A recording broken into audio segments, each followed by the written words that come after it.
Welcome to Talking Football. Remember to like the video, subscribe to the channel and hit your notifications so you get all the videos as they come out. This is a football one, and today we're going to talk about the World Cup, the EPL, Scottish Premier League, Australia, and we're going to have a wee bit at the end. So starting straight away on a theme that we touched on in the last Talking Football, 2-0, correct scores. Always a good correct score to follow, and you'll see when we work through the games today that just how popular it was over the World Cup qualifiers. A very good way to win your work sweep or anything like that. Make sure you cover your 2-0. So Scotland, can't help but give them a shout. Brilliant, fantastic. A pity they didn't qualify outright, but they've done everything right. They've got second place, and let's hope that they can just take it to the next level and qualify for a World Cup at last. I was lucky enough in 1974 and all that, the years with Bremner and all that. We qualified every time, and it was great. We had a good wee spell with Souness and all that. So we had a good spell, but we've been a bit. The World Cup's been a bit of a disaster lately. So hopefully Stevie Clarke can get the team. He's got the team playing well, and he can get them to the World Cup. And it's going to be hard in the playoff. Doesn't matter who he gets. It's going to be a hard game, and that goes for all the teams. And you can say Portugal and Italy included. So the great player on the Scottish team coming through. The Hearts boy, brilliant. Great to see him. The young boy coming through. He had a bad injury and he's managed to get back in the team, and Stevie Clarke singled him out for some praise. So great to see that young boy doing well. He either goes to Rangers or he follows Gerrard down to Aston Villa, or he's going to go to some team down there like Norwich or something like that. Can't see him getting to the bigger clubs, but he'll get a good Premier League side, and that'll be Soapy Suitor for the Bruins all the way down to the England the Premier League. Now the other soapy suitor we've got is the Australian boy, the Scottish boy that wanted to play centre half for Australia. Well, that sort of backfired, bad injury, never liked to see that, but that's him, and looks like 9 months or something like that, he's got a bad injury. So poor guy, should have stuck with Scotland. You didn't get hurt playing for Scotland, too many people protecting you like Andy Robertson and that. McTominay, Man United, no overawed with him, but McTominay does a good job for Scotland. Now, Australia, 2 poor draws. Saudi Arabia 0-0, and to be honest with you, Saudi Arabia were the better team. You could see they were tactically better and everything like that, and they were quite happy with a draw, to be honest with you, but Australia couldn't get the result. But China, 1-1 with China, what a disaster. I watched the game too as well. I don't know why I wanted to torture myself, but I watched it, and Australia were leading comfortable. I mean, the first half, it was all one-way traffic, and then Australia decided to, a couple of silly mistakes, a lob into the box, there it is, handball, silly handball, penalty, 1-1. So Australia, they're going to struggle, third place, and then they're going to be playing a team for a playoff. They might struggle this year, but we'll see. Still a couple of games to go, so they maybe pull it out of the hat and get that second place. But I think I'm a wee bit fearful for them. Not so many good players in that team. Your Cahill's and all that going now. So the World Cup was on the whole pretty spot on. Serbia, what a result, beating Portugal. The old manager, this is what's happening. I think the old managers might be getting a wee bit stale. Everton manager, to me he's a bit stale. Mancini at Italy, the Portuguese manager, and Ronaldo, I didn't think he could believe what happened. And of course the Northern Ireland result against Italy was superb. And it well done to Northern Ireland, because it lets you see football. Doesn't matter how good a team you are, you've still got to go and win a game. And Northern Ireland held out, got the draw, and they just got a bucket load of Toblerones delivered for Switzerland for getting the result as Switzerland go through. Switzerland and Italy, they won one game. That was the writing on the wall for Italy. They had to get a result there, didn't get it, and then had to go to Northern Ireland. And Northern Ireland always going to be stuffy, and they managed to get the draw. And as I say, the whole pile of Toblerones that every Northern Ireland player will be eating for the next couple of years. Republic of Ireland got their dignity back, 3-0 against Luxembourg, just as well, because that would have been an embarrassment. And as you can see, the first of the 2-0, Ukraine 2-0, Finland 0, France 2. So France went through. Czech Republic 2-0. Well done to Wales. What a result, 1-1 with Belgium. You could see that Belgium hadn't done anything. It's the same in the Scotland game. You sort of thought Denmark might not get the result in Scotland. Scotland got a great result, 2-0. And of course Wales got the draw with Belgium, and the Czech Republic 2-0. And as you can see, another scoreline. Netherlands 2-0 against Norway, another 2-0. Dortmund's centre forward, not even going to the World Cup. That's great. He's going to have a summer off, so he'll get fit for his move wherever he's going to go, because big talks about him leaving Dortmund. I'm surprised at that, but we'll see what happens. Croatia scraped through, but that's all that matters. Late goal, I had that in a wee accumulator bet during the week. That was good for me. Germany through easily. North Macedonia, they'll be a hard team to play against. Scotland will probably, I don't know if they can avoid them or not. It'll be a hard team to come up against. Macedonia, so we'll just have to see what happens there. But that'll be a hard one. Romania, another 2-0. See how many 2-0s there was? It was unbelievable during the week there. Always a result to keep on your side. So, Scotland, Steven Gerrard leave off to Aston Villa, there he goes. He'll hopefully get a couple of signings in the transfer window. Might take Morales down there and maybe be able to make him a success in England, because he's probably due to go to the Premier League. But a bad time to leave, because Rangers Hibs semi-final, League Cup Saturday, I think it's Saturday, this weekend anyway. But in Hibs, they'll give him a game, so if Rangers aren't up for it and they've not got it right, Hibs will give him a game. We'll have to see what happens there.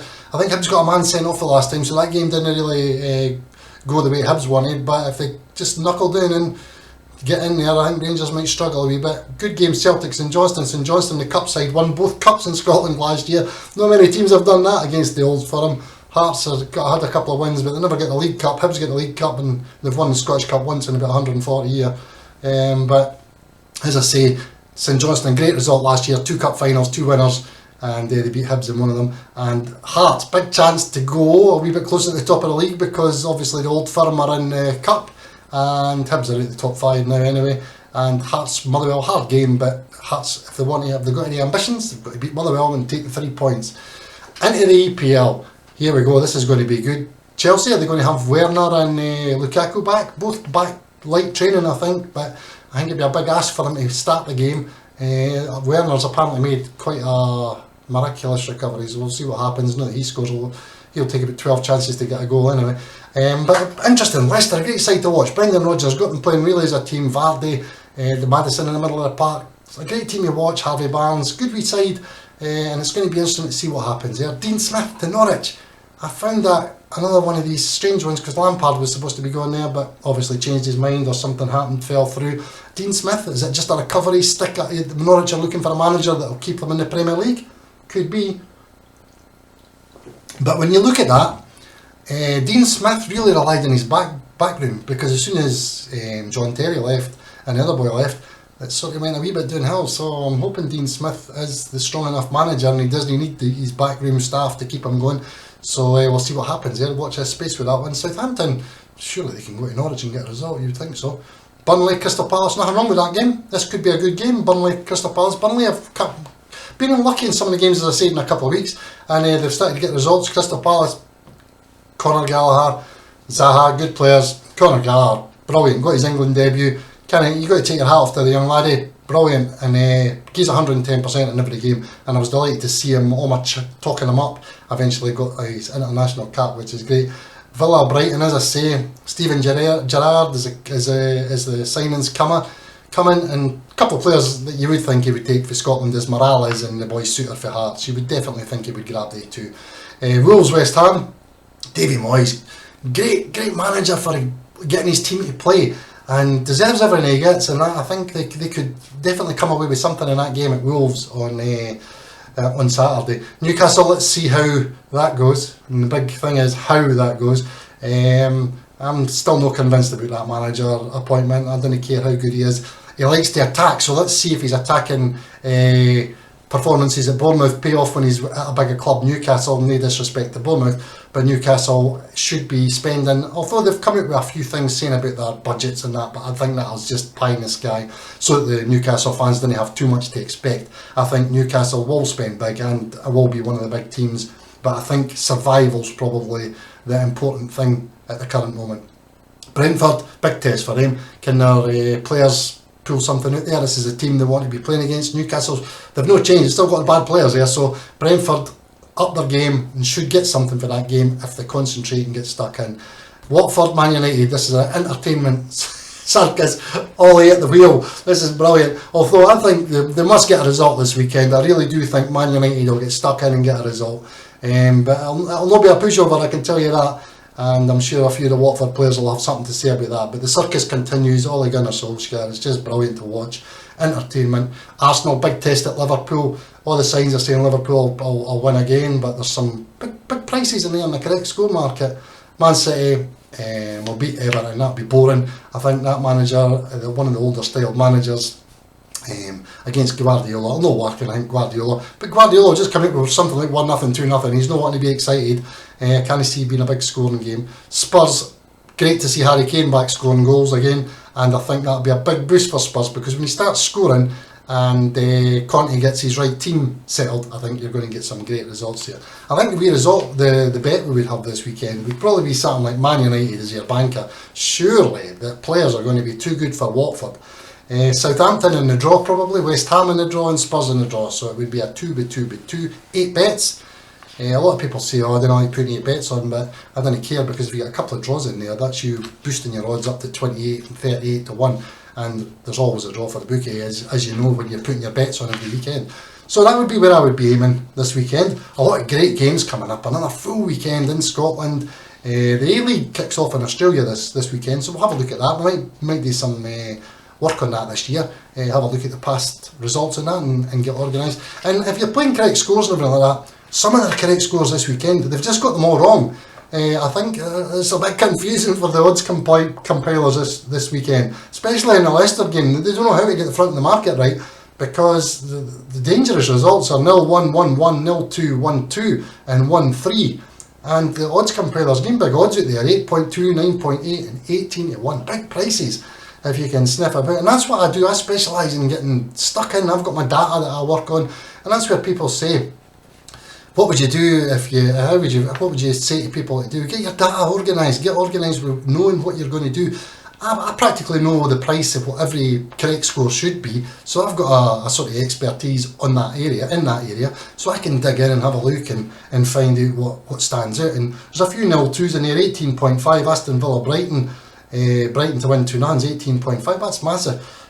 Aston Villa to beat Brighton 3-0, 32 to 1, that's massive. 46 to 1 for Aston Villa 2, Brighton 3, another massive correct score. And when you can start to understand how that works, Newcastle Brentford 0-2, 17 to 1, big price. And there's so much in your betting that you can dig out, and it's when you start to get yourself organised, keep notes, then you start looking at podcasts that tell you only gamble what you can afford to lose. That's great and fantastic to understand and take on board, but we all know that. Get into somewhere where you know that somebody will tell you what odds should be, what price they should be, how you price up a market, things like that, and understand, keep records, understand what areas the money's coming from, because that's when your betting will change. So we've got a great weekend of football again, and as I say, we're going to have a hit on the Man United, Southampton in the draw, West Ham in the draw, Spurs in the draw. 2 by 2 by 2 by 1, 8 bets, dead simple, spread them over your bookies, make sure you do it sensibly and for stakes you can afford, and hopefully hit a couple of draws in there. Always remember, it's your money, it's my money, it's everybody's money. Have respect for the winners and the losers in Betfair, and I'll speak to you next week.